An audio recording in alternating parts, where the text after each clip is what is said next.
ar, primeira edição, são 7h19. Vou dar um recado rápido para os nossos ouvintes, principalmente os ouvintes que estão sintonizando a rádio através do rádio, no seu carro, dirigindo, mas você saindo, está chegando no final de semana, você saindo de Campos, existem várias formas de você acionar e ouvir a Rádio Folha FM através do site www.radios.com.br. Depois é só buscar a logomarca da rádio e acessar pelo próprio site da rádio, www.folhafm98.com.br. Depois você escolhe ouvir ou assistir ao vivo, que tudo que está acontecendo aqui no ar está sendo transmitido também em imagem para o site, para o Facebook e para, se não me engano, o YouTube também.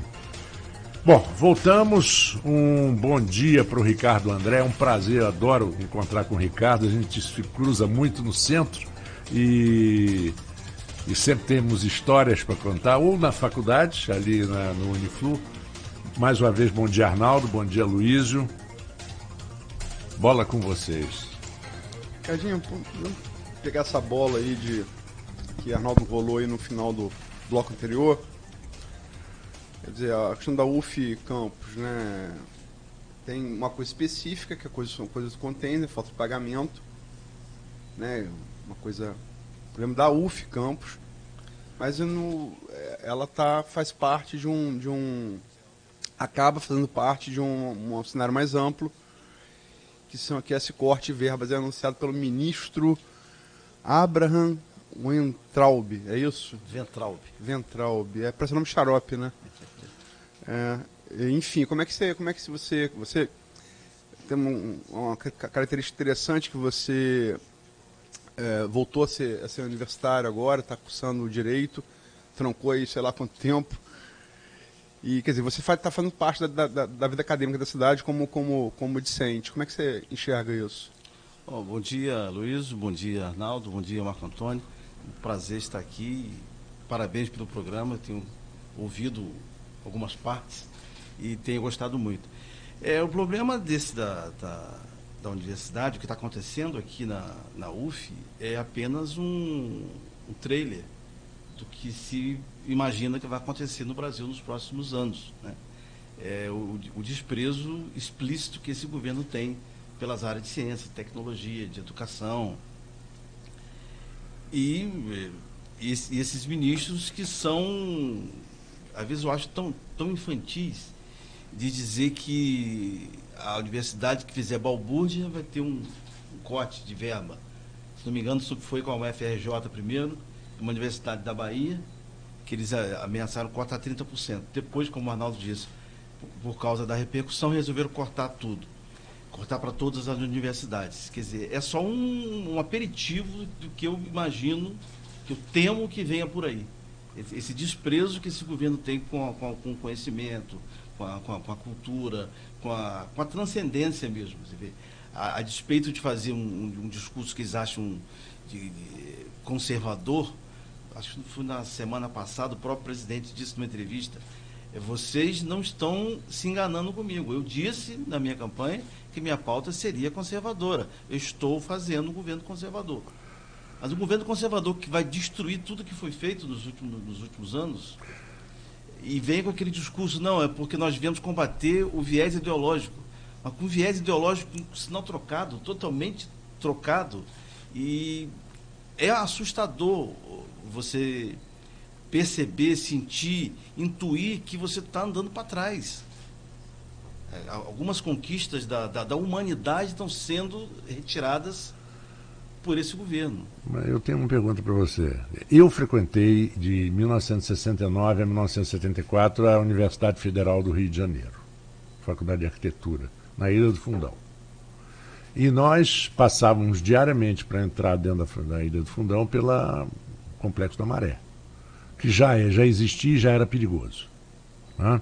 Lá dentro tinha o Centro de Pesquisas da Petrobras, o COP da Engenharia, Faculdade de Direito, Faculdade de Medicina, um hospital universitário, faculdade de arquitetura, faculdade de belas artes e faculdade de educação física e mais algumas que eu não me lembro da área de humanas lá dentro.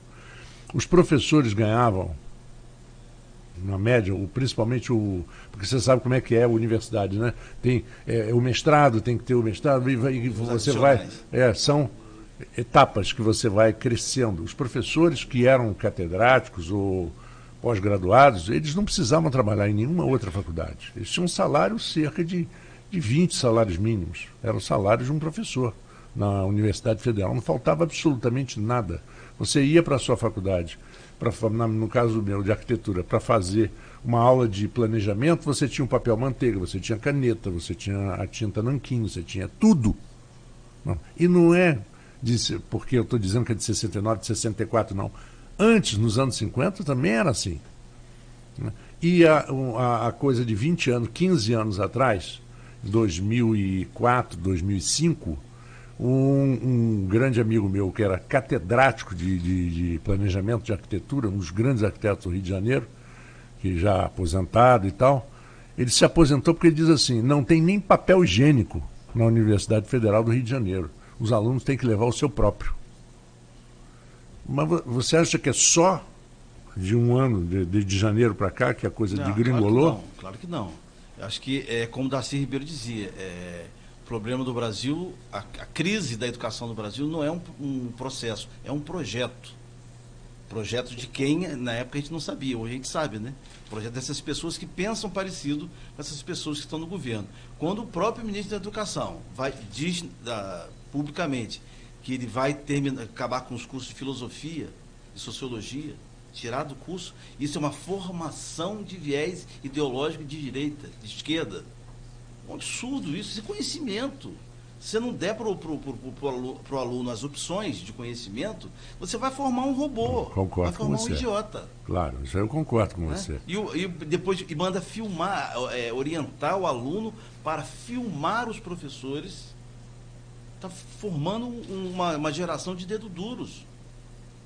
Acho que a universidade, a escola em si, é o lugar mais importante da sociedade. É ali que você vai se formar. Acho que a família e a escola são as duas instituições mais importantes da sociedade. Como a família hoje vive, como a gente sabe, uma certa desagregação, a escola se tornou a substituta para se formar os professores. Os meus maiores referenciais de vida, eu com 58 anos, são os meus professores. Do ginásio, da faculdade. Quantos professores? Meu também, eu creio que todos nós Agora aqui... o professor tem medo de falar na sala. Não posso falar isso, que alguém pode interpretar mal. Eu já tive na minha sala, há pouco tempo atrás, problema disso. Um professor e um aluno se discutiram por causa de política. O professor, não posso falar sobre isso. Espera aí, quando o professor tem medo de expressar a sua opinião, o país vai muito mal. Muito mal. E só que isso é só o início. Eles ainda não têm poder. Eles estão numa expectativa de poder, estão no poder, mas ainda não exercem o poder com a sua plenitude, porque não tem base. É um governo de malucos, que tudo que o presidente escreve no Twitter, alguém tem que explicar no dia seguinte, foi Lula, né? Ou desmentir no dia seguinte. Isso foi Lula. Foi Lula. O bando de maluco foi o Lula. Não, mas eu já tinha dito isso, todo mundo tinha dito isso, que é evidente também. Mas aí a resposta também foi interessante, né? Eu prefiro um cachaceiro... Que parece sabe o quê? Parece aquele final de Pecuária. Né? 3 da manhã, que o maluco briga com o cachaceiro. Isso. Aí é demais. Mas Aí é demais. Me lembrou a história do tio, né? Eu bebo, mas no dia seguinte estou sóbrio. É verdade. O doido não melhora no dia seguinte. Exatamente. Só para explicar ao ouvinte, que talvez não possa estar pegando as referências, que eu entrevista o ex-presidente Lula, o El País e a Folha de São Paulo se referiu ao governo como bando de maluco. Ricardo usou a mesma expressão. E o presidente Jair Bolsonaro, no dia seguinte, respondeu que é melhor ter um bando de maluco que um bando de cachaceiro. Mas não tem um Twitter que não tem que ser explicado no dia seguinte. Até o Twitter do presidente sobre a crise na Venezuela, não vai depender de mim, disse ele. Aí o Flávio, filho do presidente, que é senador, teve que ir ao presidente da Câmara explicar. Não, ele não quis dizer isso. Que qualquer iniciativa militar em outro país tem que ser aprovado pelo Congresso, ouvido o Conselho da República. Claro. Ricardo, puxando ainda esse gancho da educação, embora a gente vai voltar um pouquinho para o cenário nacional, mas só para a gente fazer um paralelo. Aqui em Campos a gente teve um caso recente, você deve ter acompanhado, no professor do Liceu, que chegou a ser afastado pelo uso de uma charge anterior ao governo, né? A charge é de antes do presidente ser eleito, a charge de 2017, em que o Bolsonaro aparece com o Trump, e aquilo deu uma repercussão, inclusive, na mídia nacional. O Globo noticiou, Extra, o dia depois que a Folha noticiou, nós fomos os primeiros a noticiar o caso, e o professor chegou a ser afastado para uma sindicância. Essa força do Estado dentro da sala de aula, você acha isso, o Estado que deveria dar suporte para a educação e falta o suporte financeiro, como a gente está vendo aí no caso da UF, mas querendo cercear o programa de aula do professor? Como que você vê essa força do Estado dentro da sala? Eu vejo como um absurdo, um retrocesso absoluto. Nós vamos voltar à Idade Média daqui a pouco. Que o professor vai ter que seguir um índice proibitório lá, não pode ter os livros que ele pode falar, que ele não pode falar. Isso eu acho que na sala de aula o professor é absoluto. É absoluto. E aí eu me pergunto, as pessoas falam, mas fizeram muita lavagem cerebral nos alunos. Sinceramente, eu não vejo isso. Não vejo isso. Eu conheci professores conservadores demais, conheci professores de direito que defendiam a ditadura, da época da ditadura, e conheci professores que eram contra, eram da oposição. Eu fiz o meu julgamento de juízo de valor. Eu tive as informações das duas coisas. Eu também. Eu fui estimulado a ler. Mais ou menos a mesma geração. Eu acho que isso é importante, que o aluno, seja em que série esteja, ele seja estimulado a pensar, a ter um pensamento crítico. Do jeito que eles estão querendo fazer, é querer impor uma ideologia que a vertente ideológica que eles estão substituindo não fizeram. Entendeu? Estão vindo com muita força em cima disso. Aí eu me pergunto, onde é que estava esse Brasil? Onde estavam esses 57 milhões de brasileiros que fizeram essa escolha? Hoje... Não, mas todo respeito, não dá para generalizar, para todo mundo no mesmo pacote. Poucos se arrependeram.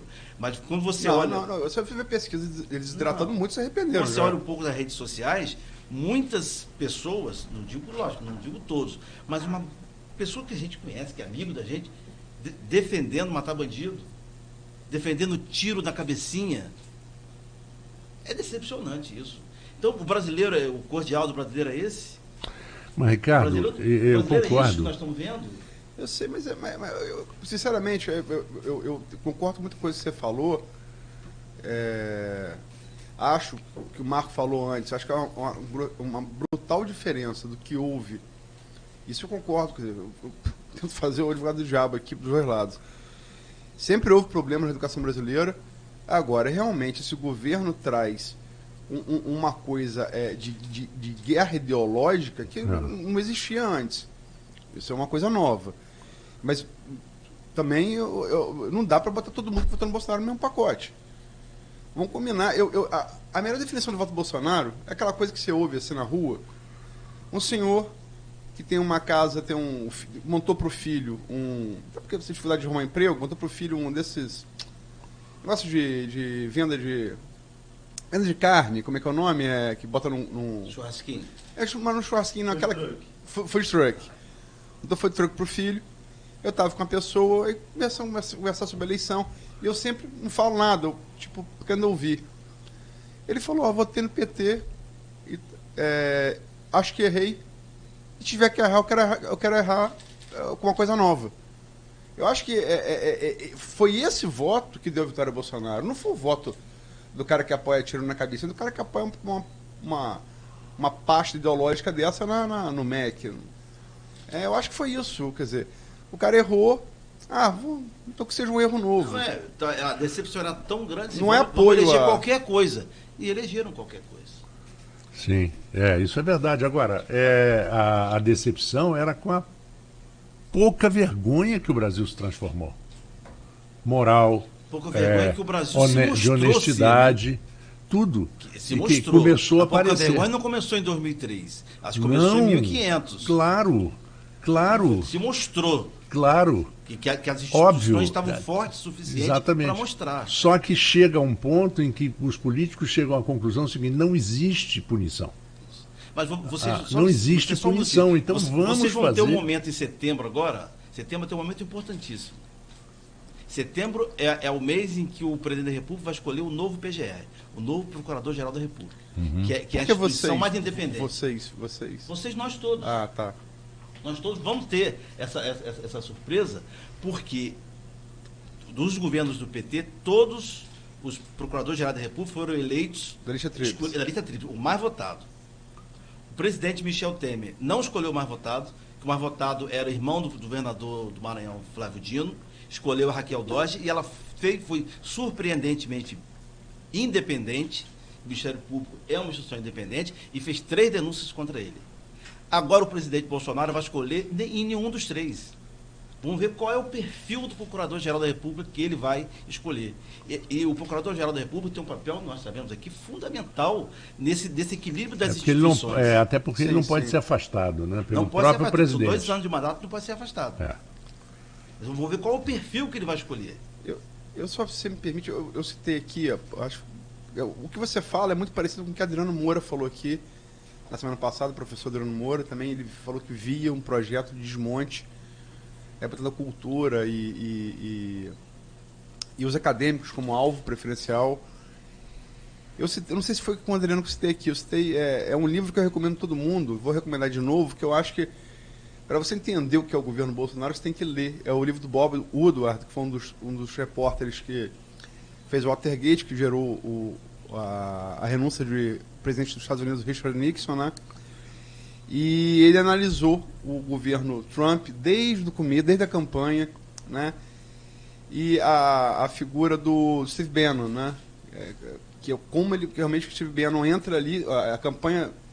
A gente sabe hoje, a gente fica a última imagem que o Trump vencendo. Mas a campanha do Trump estava naufragando, o Steve Bannon entra, revoluciona a campanha dele. Era um cara desconhecido, era um editor de jornal de direito, um jornal online, não tinha nenhum trabalho como publicitário. E como que ele entra ali e muda tudo. E, quer dizer, introduz, que eu acho que eu estou falando isso para fazer o paralelo aqui com o Brasil, uma coisa que é uma novidade, que lá e agora aparece aqui. Essa coisa de operar em modo campanha o tempo inteiro. Porque qual é o modelo que a gente seguia? Na campanha, Figadal, você acaba a campanha, o derrotado liga para o vencedor, parabéns, acabou, o cara agora está governando. Esse era o modelo que a gente vivia. Você vê, passar de Fernando Henrique com Lula, né, para Lula, era esse modelo que a gente vivia. Agora não. Essa coisa de você continuar não descer do palanque durante o mandato. Né? Uma coisa que, agora eu repito, isso não é por acaso, isso é pensado, isso é doloso, isso é planejado, isso tem vencido eleições em vários lugares do mundo. Exatamente. E o exemplo que mais se deve pegar para analisar Bolsonaro não é nem o Trump, é o Viktor Orbán, da Hungria. E se você vê o que está sendo feito na Hungria, realmente há que se ter cuidado. Na Hungria, o Viktor Orbán, que agora foi o Eduardo Bolsonaro, o filho do presidente, que é considerado o mais ideólogo dos 3, que inclusive fez o contato com o Steve Bannon, ele foi agora, esteve na Hungria, visitou o Viktor Orbán. O Viktor Orbán, há menos de um mês, ele fundou uma corte paralela à Suprema Corte da Hungria, controlada pelo governo federal, para julgar os processos constitucionais. Então... Quer dizer, essa tentativa você viu agora também aqui.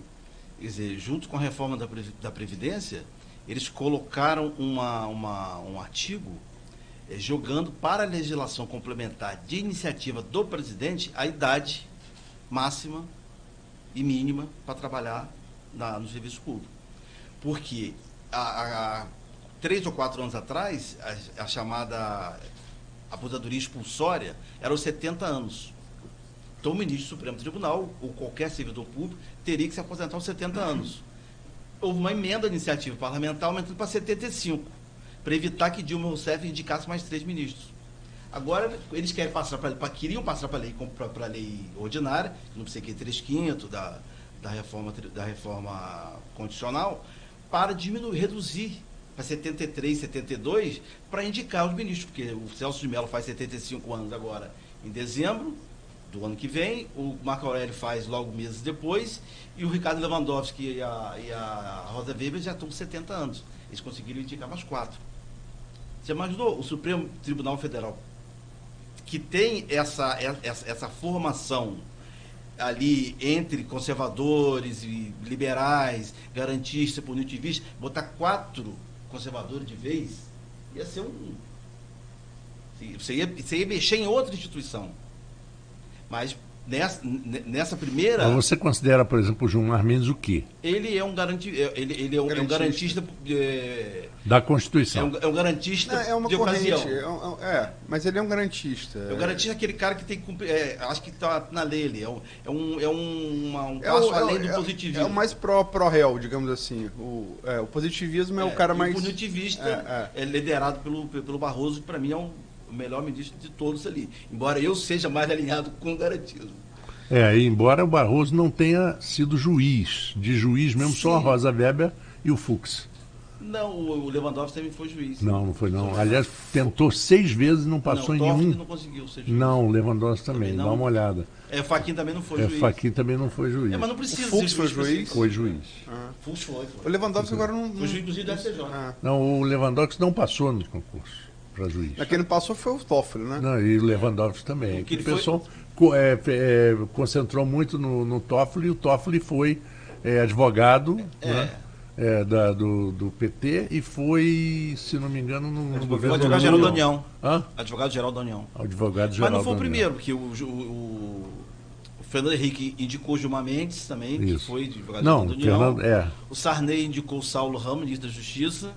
O Collor indicou o Francisco Rezec, que foi ministro. E indicou o primo dele também, que é o. O Sarney indicou o Brossat, Paulo Brossat de Souza Pinto, e indicou o Celso de Mello. Uhum. Não, foi juiz sim, o Marcos, está errado. Foi juiz. Sim, foi juiz. Ingressou no magistratura em 1990 no cargo de juiz do Tribunal de Alçada Criminal de São Paulo. Lewandowski? Sim, senhor. E Marco Aurélio foi juiz de trabalho, aqui no Rio. O Marco Aurélio foi indicado pelo Collor de Mello. Collor de Mello. Uhum. Eu queria voltar um pouquinho à resposta de Ricardo sobre a eleição do Bolsonaro. O Ricardo fala que o brasileiro, de maneira geral, escolheu qualquer coisa contra o PT. Mas você não acha que o PT não teve um papel fundamental nisso, não? Sobretudo com o Lula mantendo a candidatura, sabendo que não podia ser candidato, e outras correntes de esquerda podendo derrotar o próprio candidato Bolsonaro, que se colocava ali como o principal candidato do antipetismo? Claro que teve. O PT teve muitos erros. Eu não estou aqui para levar a cara do PT, não. Eu não estou aqui para levantar a bandeira de Lula livre nem dizer que o PT foi maravilhoso, não. O PT teve muitas conquistas do governo, lógico que sim. Mas o time do PT, eu acho que foi até razoável, porque era a única chance de ter chance de chegar ao segundo turno. Era manter Lula ali, manter Lula aceso ali até o último minuto. E eu acho até que o Haddad foi até muito bem. Com pouco tempo de campanha, chegar a 43, 44 mil votos, foi até bem. Mas era a única chance, que o PT... Lula é muito maior do que o PT. E Lula conseguiu, mesmo preso, transferir esses votos pro Haddad. Né? Cara, você me desculpa, assim, como observador, eu sei que você acompanha mais tempo que a eleição, mas é lógico que a visão retrospectiva é a única que não erra, né? É ótima. Eu lembro, uma vez fizeram um computador, o Deep Blue, para competir com o Kasparov, o grande mestre xadrez, o Pelé do xadrez. E aí foi um jogo duro, foi melhor de 5, e aí o Jornal do Brasil que botava essas coisas, né, pro velho JB, veja o match que Kasparov não viu contra o Deep Blue. Aí eu falei, Kasparov, Deep Blue. Eu olhei assim, em 10 segundos eu vi o match. Eu falei, como é que um xadrista mais medíocre do mundo viu uma coisa que Kasparov viu? Mas é óbvio, porque eu sabia que ele tinha um match. Então a visão retrospectiva é isso, você é sempre preciso. Sim, mas no calor de uma eleição ali, não, mas o candidato tendo chance, ele acha que ele pode ganhar. O que eu queria dizer é que está muito claramente, mas isso acho que as pesquisas mostravam ali já quando Marina se liquefez, quando o Alckmin não conseguiu decolar, que a única chance que a centro-esquerda ou esquerda tinha era o Ciro Gomes, sabe? Assim, é lógico que a visão retrospectiva é a única que não falha, mas eu via isso muito, tanto que eu digo por mim, eu fui eleitor de Marina em 2010, 2014, votei em Ciro em 2018. Não porque eu acho Ciro melhor que Marina, porque eu vi que era a chance que você tinha. E o que Lula fez com inclusive, a entrevista dele, eu até analisei a entrevista dele, uma tremenda hipocrisia. Ele falar de lembrar Miguel Arraes. Que moral ele tem para falar de Miguel Arraes, que é uma liderança na esquerda tão grande quanto ele, quando foi Brizola. Ele pega a cabeça da neta de Miguel Arraes e entrega de bandeja, igual Salomé, pro PSB de Pernambuco, para isolar Ciro nacionalmente, para Ciro não ter tempo de televisão. Isso, fez tudo isso da cadeia. Quer dizer, quem sabotou a candidatura de Ciro, eu acho que, sinceramente, Ciro demora até muito tempo para brigar pro PT. E Ciro não teve a grandeza no segundo turno de provar, não, eu sou melhor do que ele. Eu vou voltar, não vou para Paris, vou ficar aqui e vou apoiar, ou fazer uma campanha para evitar que o Bolsonaro se eleja. Não, foi para Paris. Ele é tão medíocre quanto o Lula foi com ele. Eu não acho, desculpa, mas eu não acho, não. Desculpe, sim, e porque eu peço desculpa porque eu não gosto muito de Ciro. Não, eu também não gosto. Eu acho que tem inclusive, acho que o Lula falou que não sabe conviver com contraditório. Acho que isso está correto. Tem uma história de Ciro que naquele livro, Imprensa nos Tempos de Collor, que é aquela história famosa do Collor disse, eu tenho aquilo roxo, tá, não tem medo de ninguém. Foi quando o Ciro estava no palanque e tinha um grupinho da CUT em frente ao palanque em Fortaleza protestando contra o Collor. Aí Ciro falou, presidente, aí eu não vou fazer discurso aqui não, só vai jogar pedra na gente. Aí Collor respondeu, eu falo porque eu tenho aquilo roxo, nasci com aquilo roxo, que eu sou macho. Foi para Ciro. Tá no livro do... Ele chamou Ciro de menino amarelo por conta disso. Menino amarelo. É uma coisa interessante, Aloysio e os nossos... Mas só para... Eu não faço defesa de Ciro, não. Eu quero dizer que Ciro, muito claramente, era a opção mais viável da centro-esquerda em outubro do ano passado. E o principal sabotador de Ciro foi Lula. Isso sem sombra de dúvida nenhuma. Foi Lula. Então, aí você acha que Ciro seria capaz de trazer quem votou em branco e quem não votou? Eu acho que, inclusive, parte de quem votou é Bolsonaro. Aliás, não sou eu que acho. As pesquisas mostram isso. Não sou eu que acho, nem quem acha. Eu conheço muita gente. Estatística. Os que não votaram, os votaram em branco. Não, você vê... todas as projeções de pesquisa, concluído ali nos últimos 15 dias, antes de chegar ao primeiro turno, mostram que Ciro era o único candidato que tinha chance de bater Bolsonaro no segundo. Porque Bolsonaro, a rejeição que ele tinha, ela foi perdendo força com a facada. A partir da facada, a rejeição dele foi caindo. O único que se manteve, Bolsonaro, antes da facada, perdia para todos os candidatos no segundo turno. A partir da facada, né, e ao mesmo tempo com a entrada de Haddad no processo, ele vai diminuindo a rejeição, e o único que se mantém na frente dele na simulação do segundo turno é o Ciro. Isso não é questão de opinião, é questão de estatística, né? Bom, são 7h47, Aloysio, desculpe também, mas daí que eu preciso entrar no intervalo agora. Depois... É rapidinho, mas não é nem pergunta não. Tá. É que tem uma interação aqui na rede social que pediu para quando a gente colocar o entrevistado falar sobre especialidade, quem é o profissional. Só lembrando quem é o Ricardo André. Ricardo André foi editor-geral da Folha da Manhã. Ricardo foi secretário de comunicação do governo Sérgio Mendes e Garotinho. Ricardo é servidor público federal e graduando em Direito, como a Luiz colocou aqui. E meu colega na TV Norte Fluminense, no jornalismo da TV Norte Fluminense. Ricardo, no final, jornalismo, em campo fez tudo. No final dos anos 80, 88, 89, nós trabalhamos juntos lá na TV Norte. Peço desculpa ao ouvinte, Maurício Forel Batista, mas que Ricardo, pra gente, é referência tão grande que a gente até esquece. Exatamente. A gente acha que é para todo mundo. Nós vamos agora a um pequeno intervalo e já voltamos com Aloysio Arnaldo, Ricardo André, no Folha no Ar, primeira edição, oferecimento de Laboratório Plínio Bacelar, Clínica Proteus e Nova Canabrava. 2019 inicia um novo ciclo.